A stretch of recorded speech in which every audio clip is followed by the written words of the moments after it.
Good morning, everyone. It's a real pleasure being here. First, I will introduce a bit APDL, which is the Association Protection des Données Luxembourg. So this association I represent here aims to inform people, sensibilize them about the data protection, about the use of our personal data, both in private sector and public sector, and both for companies, administration, but also in our own private lives.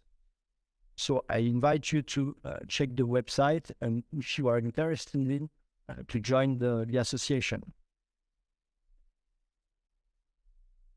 So my slide will be in French. Unfortunately, I was not aware the conference was full in English, but I will present it in English. The topic of my presentation is about data transfer. Data transfer from private sector side. This is a tough discussion since years. We all know the recent and a bit less recent development about the transfer of personal data. Since the introduction of the GDPR, we had the standard contractual clauses, which have been renewed recently. The idea was to have more possibilities and more situations to use them. The point is that now we have a bit of view on the possibility to use them in practice, and we have a better view on the difficulty that we face and using those standard contractual clauses. I will also make a short development on Article 49 of the GDPR, which is an alternative in some situations, some limited situation, to the use of standard contractual clause in the context of a transfer of personal data. And the point is always, and this I will only talk about this in the introduction, but the applicability of the GDPR.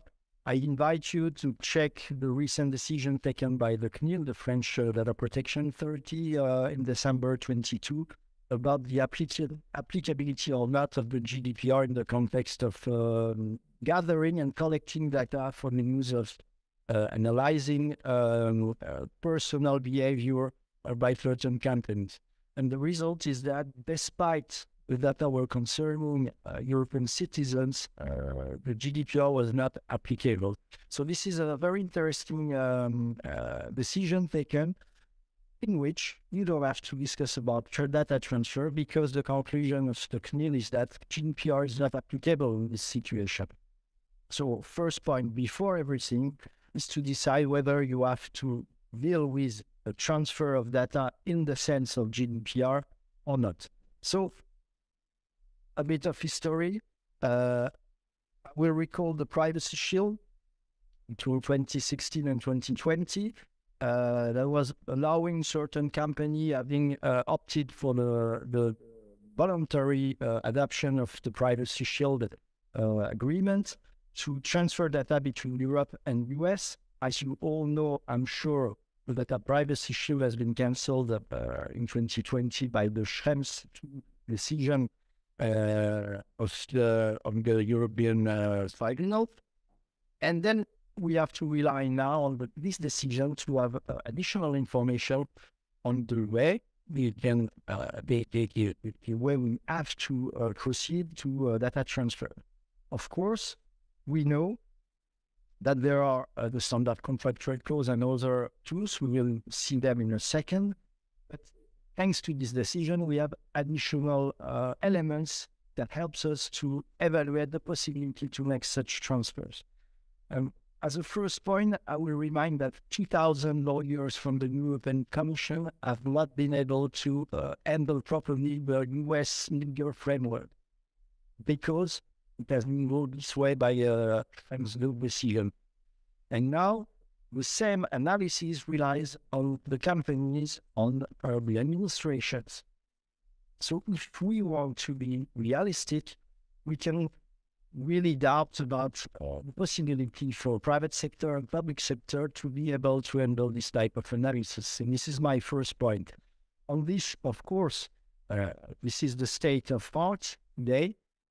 we have to make those analyses. But again, realistically, this is extremely complicated, and this was said before, but this is extremely complicated for everyone to be in a safe position when it comes to data transfer. The second point is the technique.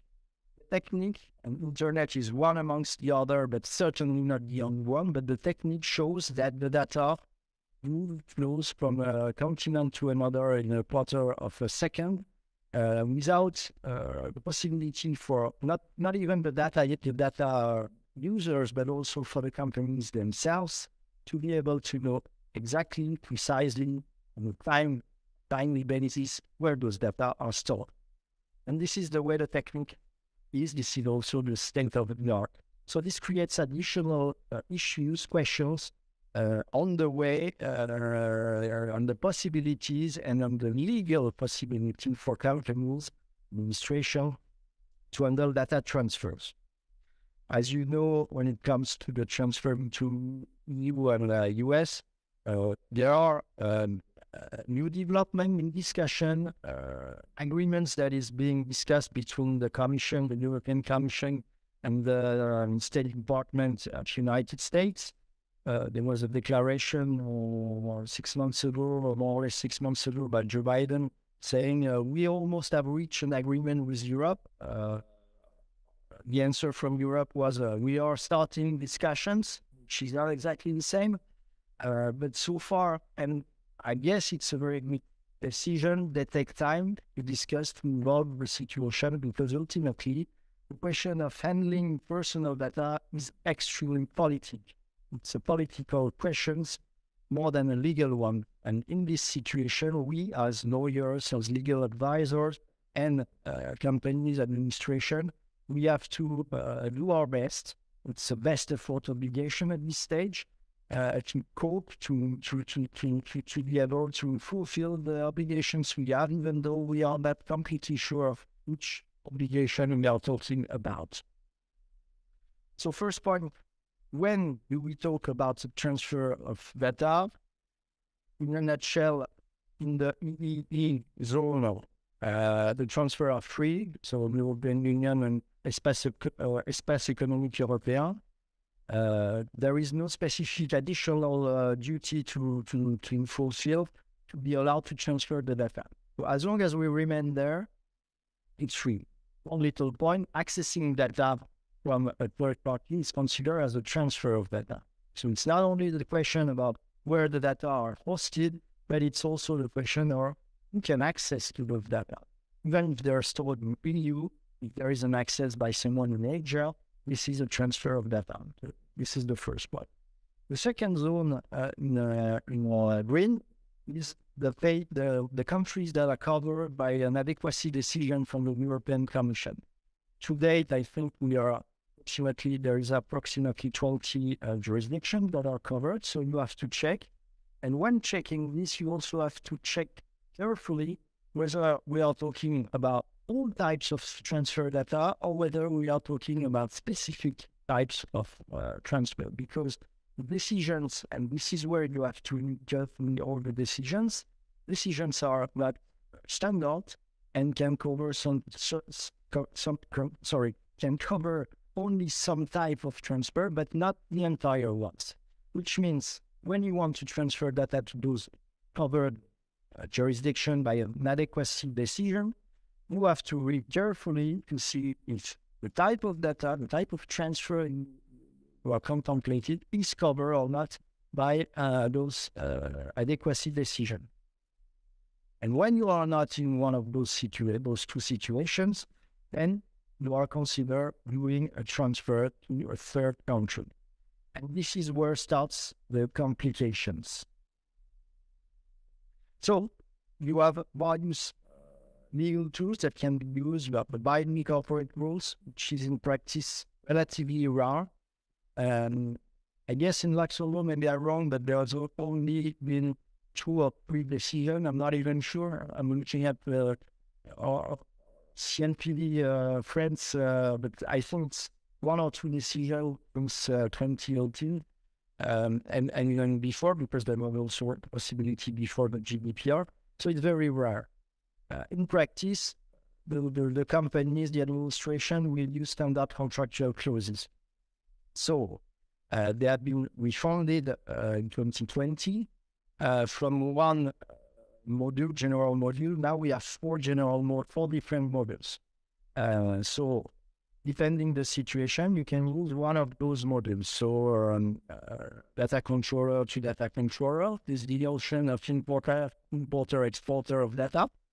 Data controller, data processor, processor, and sub-processor to data controller. So you have four different types of modules that can be used depending on the situation, and each of them is more or less 20 pages.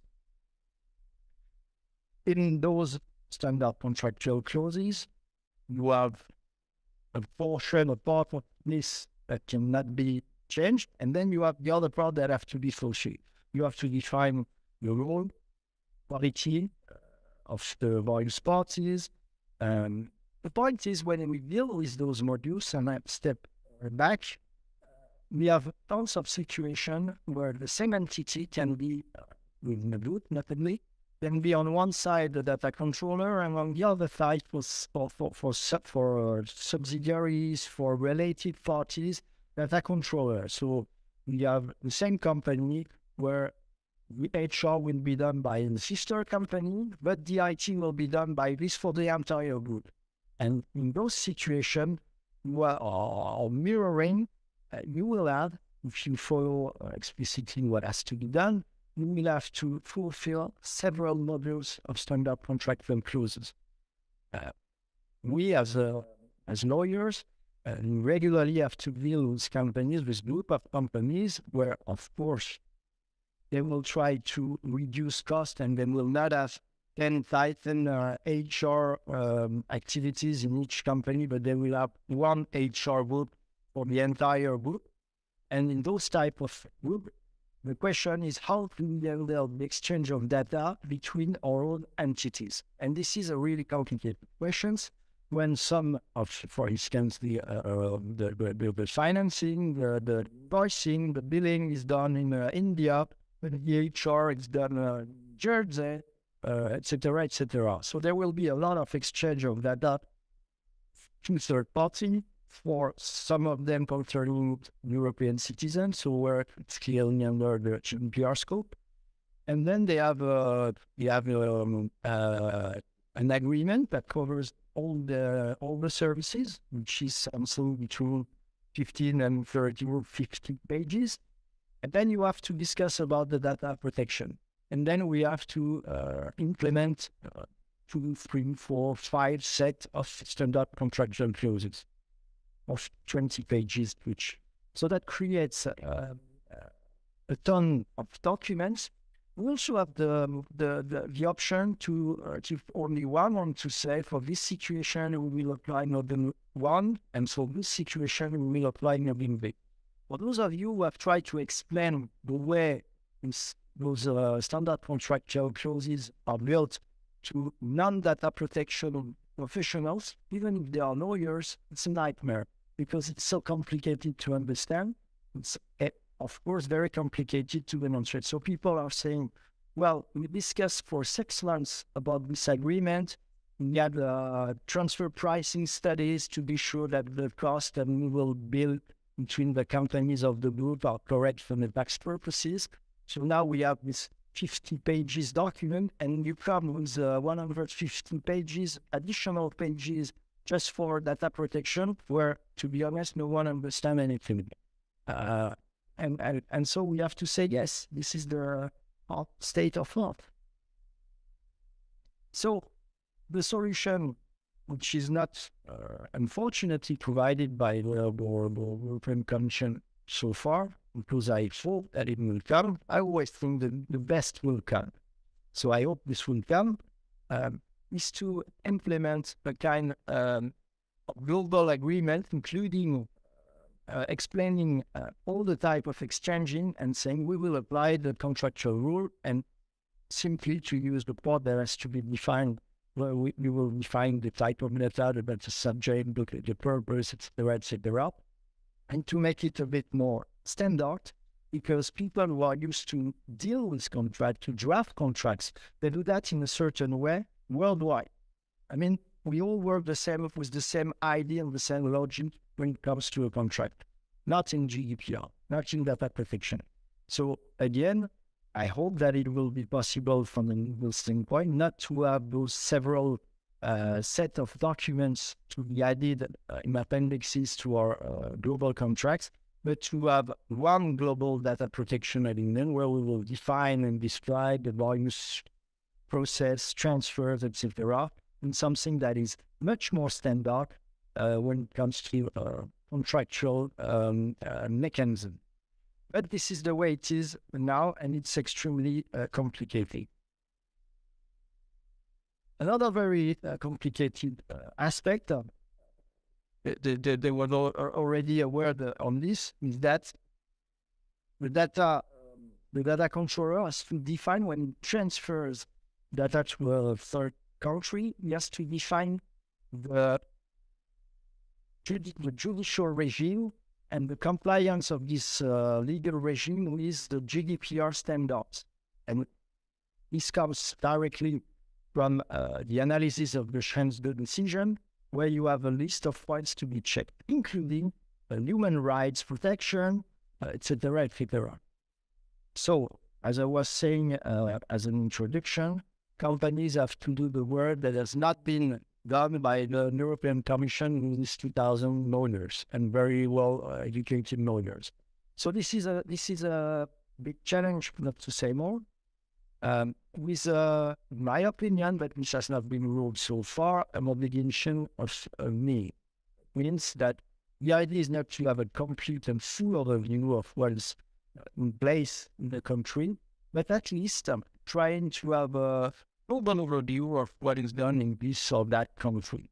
The point is to be able to assess whether the type of data subject that are concerned, when we decide to transfer them to this specific jurisdiction, what can happen?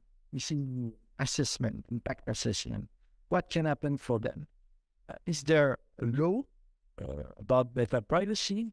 Is there any specific law about privacy in general? What is the state of human rights protection? And here, this is extremely complicated because we have to handle worldwide with our European standards of what is human rights protection. And this is something that a company, in my personal opinion, is not capable, is not entitled, and is not willing to do. However, it's one of the box in the Schrems decision. So you have to, as a company, an administration, you nevertheless have to have in your data protection file an assessment of the legal regime where you want to export the data. So it's extremely, again, complicated, but it can be done. It can be done. Fortunately, we have no reference, we have no case law, we have no guidance on the way it has to be done. So it's very good for the lawyers because lawyers are creative, so they can be very creative on this. We don't know if their creation are okay or not so far. We will certainly know one day, but for the time being, they have to be creative, which is good for them. This is certainly not what our clients, the companies, and the administration like. What they want is a kind of legal certainty, and unfortunately, for those specific topics, we can't give them any type of certainty. And when we have discussion with in-house legal saying, well, we want to be sure that we can do that. And the answer is, fortunately, we can't make any legal opinion on this because this is an obligation of me. We can simply tell you that we followed the guidance that are available, and we know where are the loops, and we know where are the deep leaps, the situation. So we will try to make our best to fulfill them, but we will certainly not give you any certainty of the legality of the transfer you contemplated. And of course, when it comes to specific legal regimes such as the US, it's not only the federal law that should be analyzed, but also the state one, the laws of each state you want to deal with. So it creates a mass of analysis that is absolutely not handleable by companies. So unfortunately, there is an obligation to do this type of analysis. It has to be done, but it will certainly not cover all the situation and aspect. But at least I agree that at the end of this analysis, to have an opinion of the feasibility of the transfer to those type of company. For instance, I'm not anticipating this because I never did of this country, but when we talk about North Korea, I guess that at the end of the analysis, the answer would be, unfortunately, we can't transfer data in this country for this and that reason. Even though you can't go very deep in the analysis, at least you can read you have a translation, of course, because there is also this point. You can read the state of the law in those countries. We can check if there are any type of privacy law, of data protection law, of human rights protection, etc., etc. And this will already give you a kind of idea on the compliance of this legal regime, with the GDPR, and more generally with the European standards. You also have to organize from a technical standpoint additional measures when you contemplate making a transfer. So you will have to, those are options, of course. But those options comes from the guidance coming from the PV. You have encryption, but you also have to check which type of encryption, because in certain jurisdictions, encryption is strictly regulated and you cannot encrypt too far, because otherwise you would challenge with national protection law, because in certain jurisdiction, it is mandatory by law that your encryption not be too strong, otherwise the secret service not access to them. So this is also an indication at the level of privacy and reaching those jurisdictions. Then you have to check where the encryption will be kept, whether you will share them or if you will not share them. So that pseudonymization, of course, which is completely different from anonymization, always this distortion to make, because we very, very frequently have discussion about, yes, we anonymize the data, and then when we go deeper into the analysis, we realize that there is a conversion table somewhere.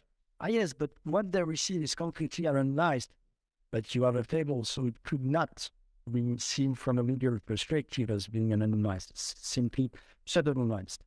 And then you have additional possibilities that are listed in this document.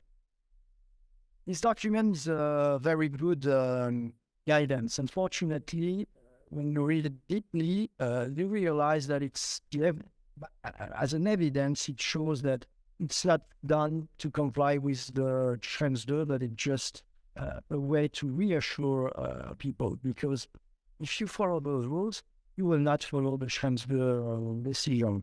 If you know that in certain jurisdictions, such as US, such as China, which are more or less on the same level of these points, the interest of the state is higher than the interest of the individuals, and the state can have access in certain, will be limited, maybe controlled, but in certain circumstances to all the privacy of the people without those people being challenged or any kind of fraud or whatever.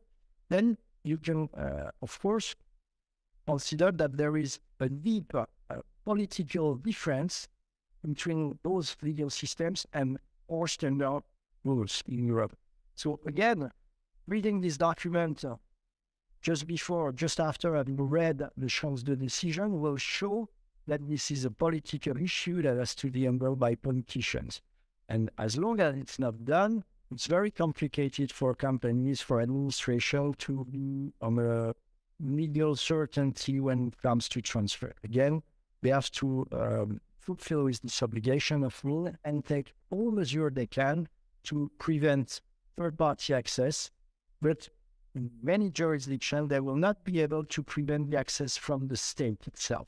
So this is the limitation, and with the assessment, this is a point to take into consideration, whether the type of data, in fact, and this is also mentioned in the guidance, the type of data, the type of data subject, could or not interest the state. If we are talking about the HR data of the company, dealing in transportation, in theory, we can assume, we can anticipate that there is no reason for a state to be interested in this type of data. So maybe we could take the view that the state will not access to those data, and for the other aspects, it's okay. And then we could organize the transfer legally until there is a contradiction, a contradictory decision. But so far, there is another option that can be used now.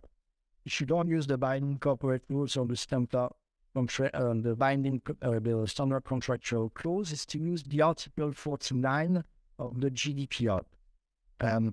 So this is something that we don't very frequently use, but it exists. So I want to make a short mention of this article, and I invite you to read it again carefully. You have various options where you can derogate to the other obligation and nevertheless have no free transfer of data. So one of the options to have the consent of the data, but you have to inform the people of the risk. So you have to be able to demonstrate that the full information was given to this person before obtaining his consent, his or her consent.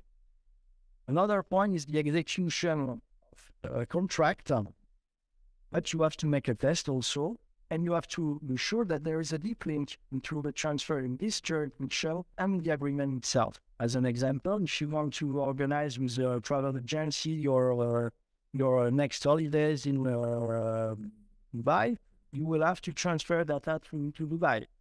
But if you simply want to rent a free bike in the city of Luxembourg, there is no need to obtain your consent for transfer to Dubai. And even though they explain that they need to go to Dubai for the billing for whatever type of operation that the company decided to, or sub-processor that the company decided to use, there is no link in the contract that you decide to enter into between Dubai and Luxembourg. I live in Luxembourg. I want to rent an e-bike in Luxembourg. I will use it in Luxembourg. So you cannot use Article 49, say, well, this is the execution of contract and I will transfer data to Dubai. This is not linked in mass. There is also the contract in the interest of the person itself, as long as it's very occasional transfer.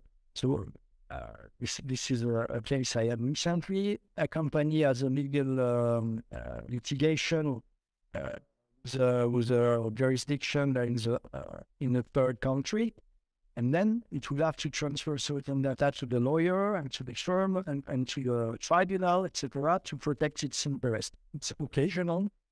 There will be no regular transfer, so you can use this exception because it's occasional also.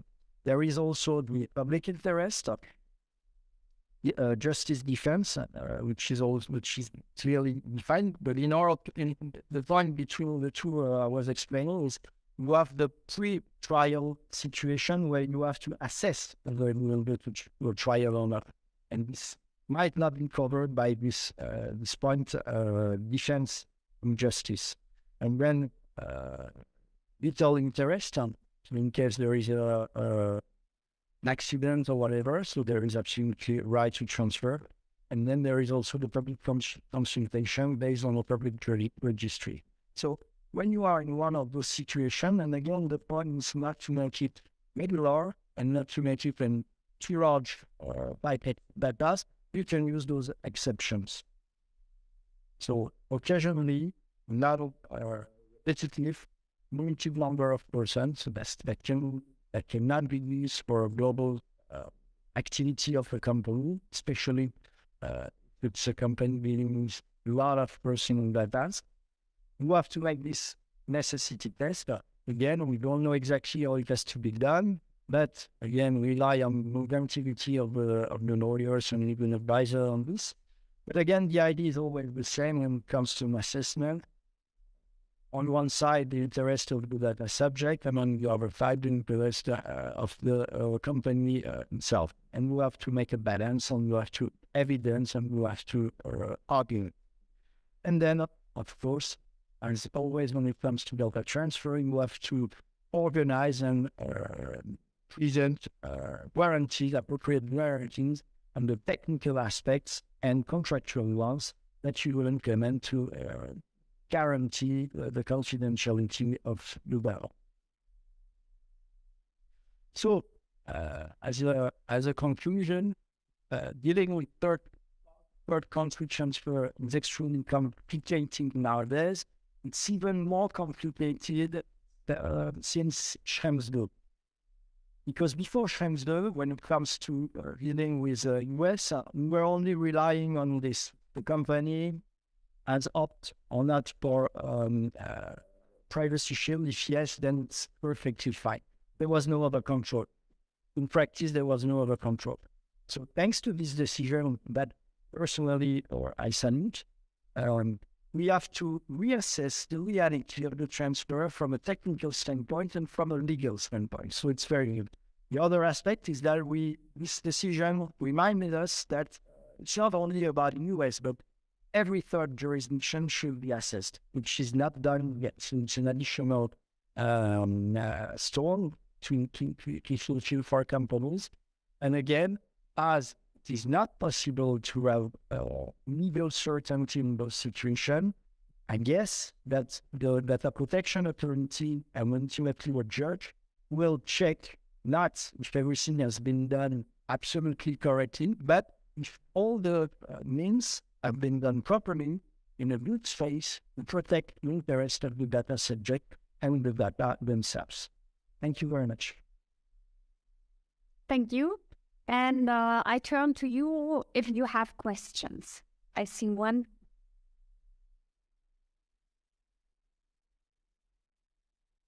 Yeah.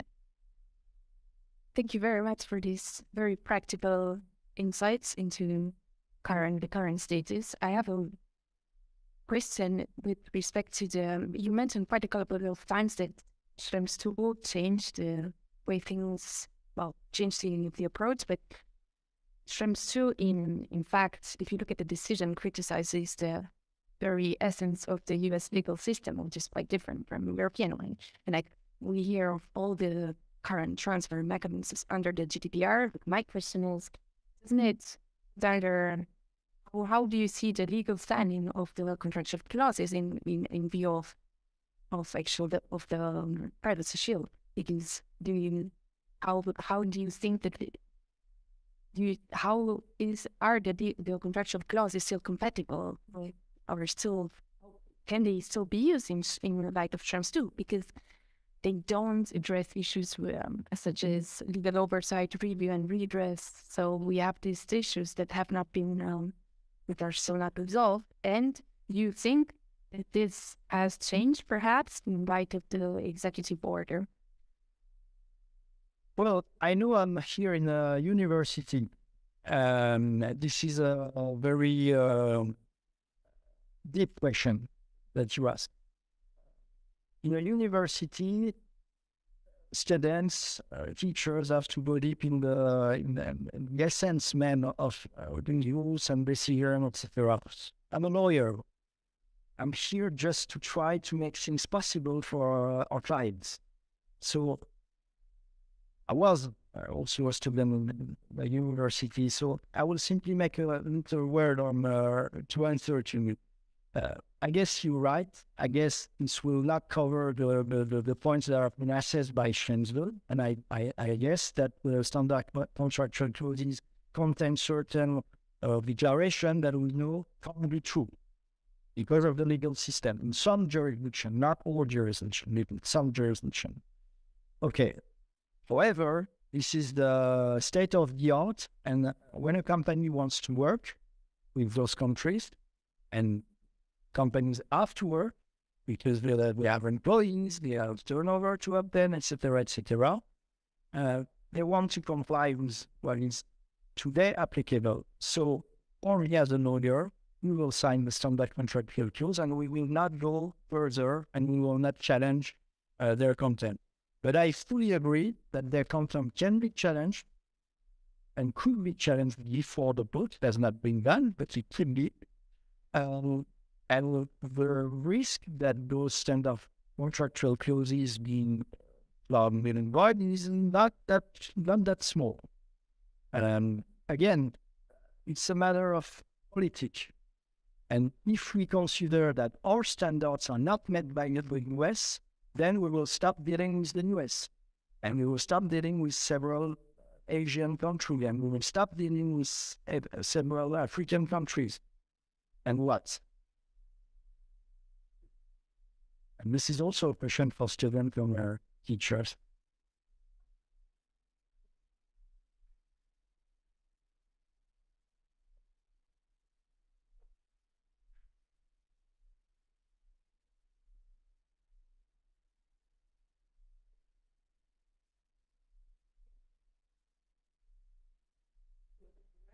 It's the legal process. Had the barricades.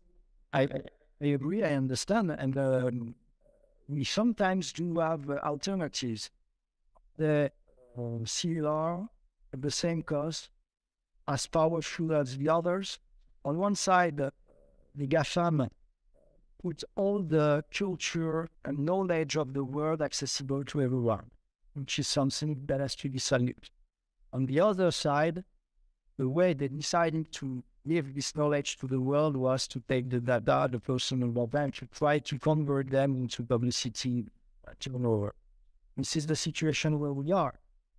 If we want to stop, because we consider that it's not compliant with GDPR to stop dealing with those companies and this jurisdiction, let's stop. One is that I'm not sure it will be in the benefits of the citizens. But this is a very philosophical, ethical question. And again, I'm just a lawyer. Any further questions?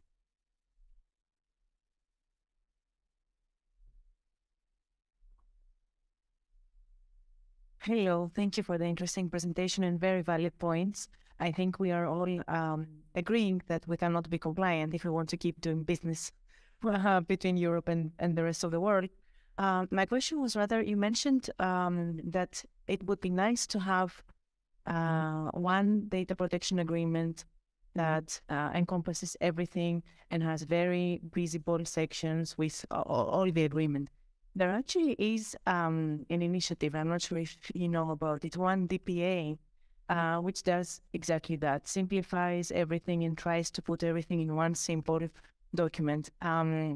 Would that be something that you would encourage if you know it? Is it what you were talking about? And do you think it is enough that the civil society takes care of these initiatives? Or would we need some kind of political agreement to actually make this more impactful? This is something that we already do in practice because for the companies, this is in them. So that doesn't mean that we don't have the standard contractual clause, but we have draft agreements that are understandable by contractual professionals more easily than the various modules.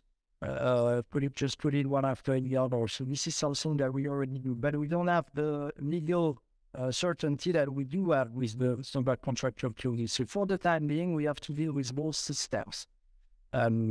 If at a certain point there would be a recognition by the European Commission, that would be, of course, much easier to handle.